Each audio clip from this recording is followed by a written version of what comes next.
ও বাপ, দাদা পীরের কথা বললে কষ্ট হবে না? অসুবিধা নাই। ও যুবকেরা, আমার আপনার পীর মুর্শিদ মুজাদ্দিদুজ্জামান আসামে ঝাউডাঙ্গাতে ওয়াজ করতে গেছে। আসামে একটা জায়গা আছে ঝাউডাঙ্গা।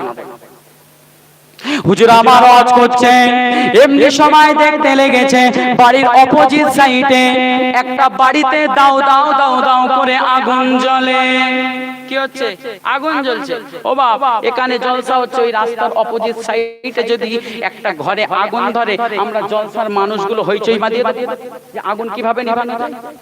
কেউ পানি নিয়ে, কেউ পাইপ নিয়ে, কেউ বালতি নিয়ে ছোটাছুটি করবে না করবে? করবে। যখন এই কথা বলেছে, আগুন ধরে গেছে, ভক্ত মুরিদেরা সব মাহফিল ছেড়ে ইতি বিক্ষিপ্ত হয়ে যাচ্ছে।